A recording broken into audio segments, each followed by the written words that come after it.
কয়েকদিন বলতে 10 দিন 12 দিন। আজকে আমি যে ভিডিওর যেই দিনে করছি এই দিন থেকে গত 10-12 দিনের মধ্যে এই পৃথিবীতে দুটো অলৌকিক ঘটনা ঘটেছে,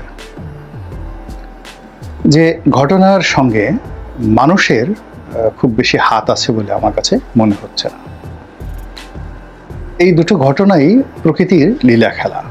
মহান আল্লাহ রাব্বুল আলামিন তিনি যে জমিনের মালিক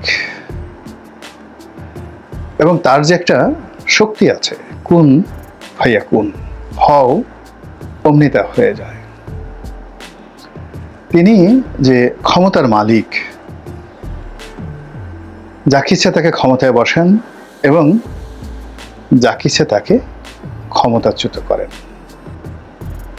যাকে ইচ্ছা তাকে লাঞ্ছিত করেন, অপমানিত করেন, যাকে ইচ্ছা তাকে বেসুমার রিজিক দেন। তিনি সবুজ বৃক্ষ থেকে তিনি আগুন উৎপন্ন করেন, আর মরুভূমিতে তিনি সুশীতল বাতাস প্রবাহিত করে সেখানে মুহূর্তের মধ্যে মরুদ্যান তৈরি করে দেন। সে আল্লাহ এই জমিনে এই প্রযুক্তির যুগে 2025 সনের জানুয়ারি মাসের এই সময়টিতে তার যে অলৌকিকত্ব এটি আমরা দেখলাম। প্রথম ঘটনাটি হলো একটি অগ্নিকাণ্ড। গত 10 দিন ধরে একটি দাবানল জ্বলছে আমেরিকাতে। আমেরিকার সবচেয়ে সমৃদ্ধশালী শহরগুলোর মধ্যে অন্যতম লস অ্যাঞ্জেলস, এবং যেই শহরের একটি অংশে হলিউড, পৃথিবীর সবচেয়ে চলচ্চিত্র নির্মাণ শিল্পে পৃথিবীর গত 100 বছরের মধ্যে যেটিকে বলা হয় মেগা সিটি, ড্রিমল্যান্ড। যত আকর্ষণীয় পুরুষ নায়ক নায়িকা, যত ধনাঢ্য ব্যক্তি তারা এই শহরে ভিড় করেন। পৃথিবীর যত বিলাসবহুল বাড়ি রয়েছে, এই শহরে যত বাড়ি ঘর আছে, এরকম বিলাসবহুল বাড়ি পৃথিবীর আর অন্য কোনো শহরে নেই।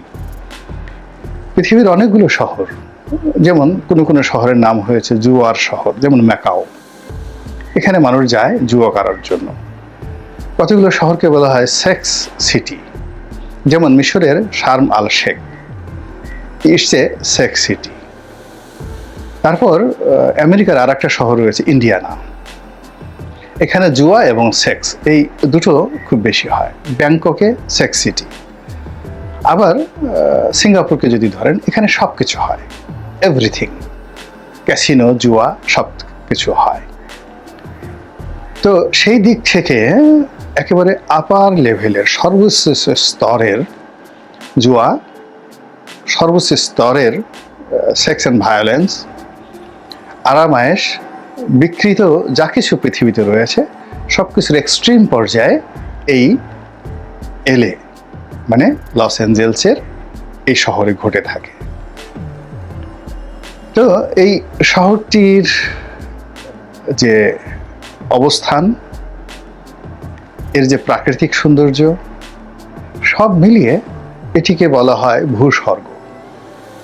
সেই ভূস্বর্গে আগুন লেগেছে, দাবানল তৈরি হয়েছে, এবং গত 10 দিন ধরে দাবানল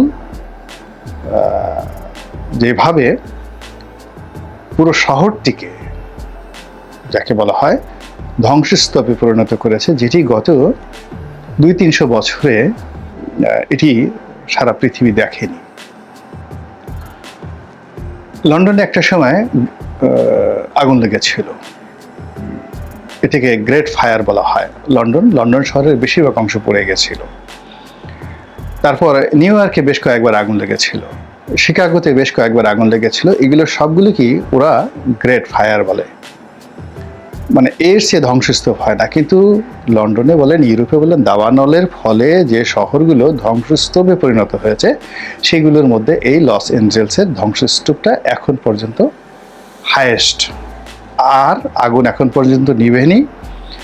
এই দাবানল বেড়ে যাচ্ছে, কিছু কিছু জায়গাতে আগুন নেভানো হচ্ছে, আবার নতুন করে জ্বলছে, আর কিছু কিছু এলাকাতে আগুন ছড়িয়ে পড়েছে।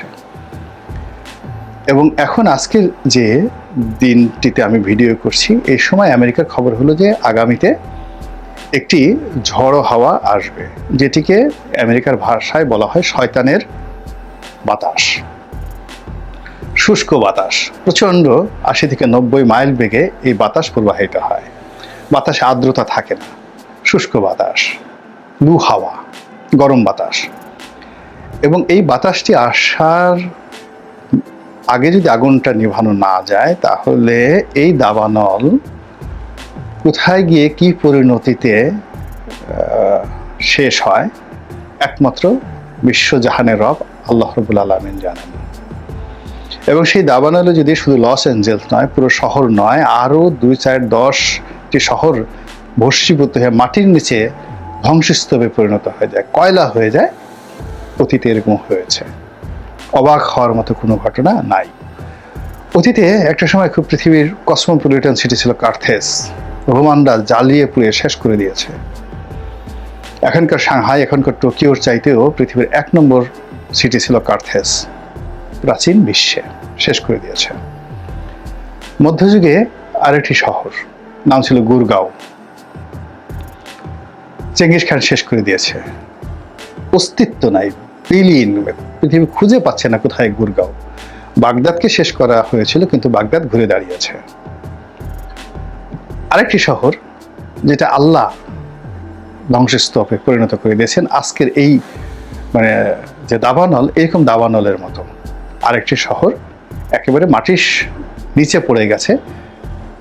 সেটি হলো আগ্নেয়গিরির অগ্নুৎপাত, ভেসুভিয়াসের অগ্নুৎপাতের ফলে সেটা হলো পম্পেই নগরী। তো সেই পম্পেই নগরী উপরে যে আল্লাহর গজব নাজিল হয়েছিল, বা পৃথিবীর অন্যান্য যে শহরে আল্লাহ অন্য মানুষ পাঠিয়ে, যেমন চেঙ্গিস খানকে বলা হয় বিধাতার চাবুক, আল্লাহর চাবুক, পাঠিয়ে ওই শহরগুলো ধ্বংস করেছিলেন। বা হালাকু খান যে বাগদাদ ধ্বংস করেছিলেন, এর মূল কারণ হলো ওই শহরগুলোতে যৌনতা, সেক্স, তারপরে দুর্নীতির টাকা ভোগ বিলাসে ব্যবহার করা। এবং ওই শহরে যারা বসবাস করতেন, পৃথিবীর নিকৃষ্টতম লোকগুলো, তারা সারা পৃথিবীতে জুলুম অত্যাচার চালিয়ে ওখানে তারা একটা বৃত্ত এবং বিলাসের স্বর্গ গড়ে তোলার চেষ্টা করেছিলেন। তো এই সকল ক্ষেত্রে আল্লাহ শাসক পাঠিয়ে, অত্যাচারী পাঠিয়ে, আক্রমণকারী পাঠিয়ে, দিল্লিও কয়েকবার আক্রমণ হয়েছে, মারাত্মকভাবে, এবং সবসময় এই ঘটনাগুলো ঘটেছে। একেবারে পুরো শহরটিকে শেষ করে দিয়েছে। তো এখন এই লস অ্যাঞ্জেলসকে আল্লাহ এই পরীক্ষার মধ্যে ফেলেছেন। কারণটা কি? কারণটা হলো এখন আমেরিকান যে ইকোনমি, সেই ইকোনমির একটা বিরাট অংশ মধ্যপ্রাচ্য থেকে এসেছে। ওখানকার তেল, ওখানকার যুদ্ধ, ওখানকার মানুষের প্রাণ, ওখানকার রক্ত, তা দিয়ে আমেরিকার এই সৌধ নির্মাণ করা হয়েছে। এবং সারা পৃথিবীর মুসলমানদের লানত এই আমেরিকান পলিসির উপর, মধ্যপ্রাচ্য নীতির উপর, যুদ্ধ নীতির উপরে। এবং তারা প্রথম বিশ্বযুদ্ধ বাঁধিয়ে দিয়েছে, সেখান থেকে শুধু তারা ফাইন্যান্স নিয়ে গেছে, তারা যুদ্ধে অংশগ্রহণ করেনি। দ্বিতীয় বিশ্বযুদ্ধ তারা শেষ অংশগ্রহণ করেছে, আর দ্বিতীয় বিশ্বযুদ্ধের ফলে তারা সবচেয়ে অর্থনৈতিকভাবে বেনিফিটেড হয়েছে। এবং এই বেনিফিটের ফলে আবার কি হলো, এত বড় একটা শোষক শ্রেণী তৈরি হয়ে গেছে প্রথম বিশ্বযুদ্ধের পর, যে পুরো 1925 থেকে 1935 সন পর্যন্ত 10 বছর তারা মহামন্দায় পড়েছিল, সামাজিক বৈষম্যের মধ্যে পড়েছিল। এক গ্রুপের হাতে প্রচুর টাকা, আর এক গ্রুপ দরিদ্র হয়ে গেছে। আবার দ্বিতীয় বিশ্বযুদ্ধের পরেও কিন্তু তারা প্রায় 10 বছর মহামন্দায় পড়েছিল আমেরিকা। তো যাই হোক, এই হলো আমেরিকা। সেই আমেরিকার এখন বিত্ত বিলাসের সর্বোচ্চ পর্যায়ে। এবং সর্বশেষ মিস্টার জো বাইডেন, তিনি এবং তার সরকার মধ্যপ্রাচ্যকে উত্তাল করার জন্য এখানে রাশিয়াকে